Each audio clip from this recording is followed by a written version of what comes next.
Hello everyone, welcome back to the channel to another new blog. তো আজকে নিয়ে চলে এসেছি একটা অন্য ধরনের ভিডিও। দেখতেই পাচ্ছ ওয়ার্ড্রপটা খোলা মানে ওয়ার্ড্রপের সংক্রান্তই ভিডিও হবে।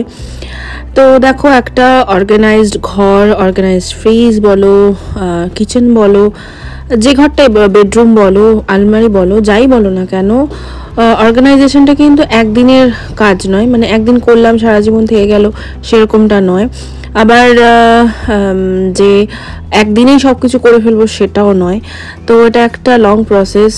আর তোমাদেরকে আগেও বলেছি, আগে যেমন আমি অনেক কাজ একসঙ্গে করতে পারতাম, কিন্তু এখন যেহেতু ব্যাপারটা নানান কাজ করতে হয় বলে, মানে একই কাজ, মানে একটা বড় কাজ আমি একসঙ্গে কমপ্লিট করতে পারি না।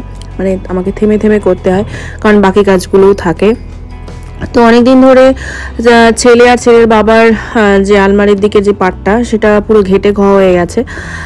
বলতে গেলে এই আমাদের এই 4 ডোরের যে আলমারিটা, তার একটা পার্ট তো পুরোটাই আমার, আর একটা পার্টে বাবার ছেলের স্থান হয়েছে আর কি।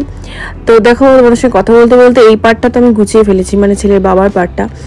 আর পরের দিন আমি আবার ছেলের পার্টটা তো করবো আর কি, কারণ একদিনে আমার সম্ভব হয়নি। কারণ শুরু করেছিলাম আমি রাত্রে প্রায় 9টা নাগাদ, কি 8:30 পৌনে 9টা নাগাদ।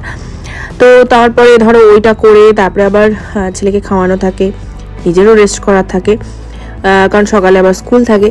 তো সব কিছু মিলিয়ে ঝুলিয়ে সব বললামই তোমাদের, সব কাজ একবারে হয়ে ওঠে না। আর বলতে গেলে যে প্যান্টের জায়গায় প্যান্ট, জামার জায়গায় জামা, এরকম করতে গিয়ে না মানে একটুখানি প্রথমে প্ল্যানিং করতে হয় কোথায় কি রাখবো। প্রথমে তো ভেবেছিলাম পুরো এখান থেকে ওদের জায়গাটা শিফট করে দেবো, পুরোটা বাবার করে দেবো, আরেকটা পার্ট পুরোটা ছেলের করে দেবো। তারপর দেখলাম না, সেটা করতে গেলে আমাকে এখন পুরোটা আমারটাও নামাতে হবে। তো সব কিছু মিলিয়ে ভেবে চিন্তে আর কি ছেলে আর ছেলে বাবাটা যেমন ছিল তেমনই একটু ঠিকঠাক করে রাখছি। এই নিয়ে এদেরটা যে আমি কতবার গুছালাম, আর আমারটা এদের চক্করে আমারটা আর গোছানোই হয়ে উঠছে না। তো এখন তো শীত চলে গেছে, তো শীতের পোশাকগুলো আলাদা করে রাখছি, সেগুলোকে আবার সমস্ত ধোয়া মানে কাঁচা হয়ে গেলে ফাইনালি তো সেগুলোকে আবার ট্রলিতে ভরে সে ট্রলিতে রাখতে হবে। আর গরমের পোশাকগুলো আবার নামাতে হবে, যেগুলো আমি তুলে রেখেছিলাম শীতের সময়।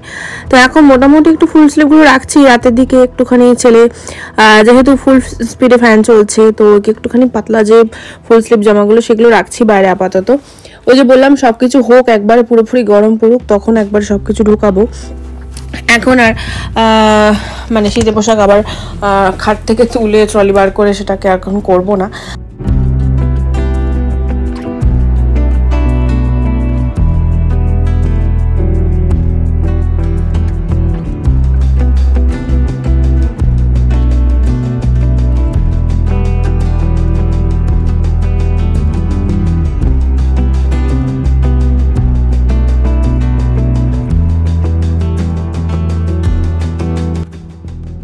তো ফাইনালি আমার গোছানো কমপ্লিট হয়ে গেছে, আর তখন আর বাকি শুটিংটা মানে বাকি ভিডিওটা করা হয়নি।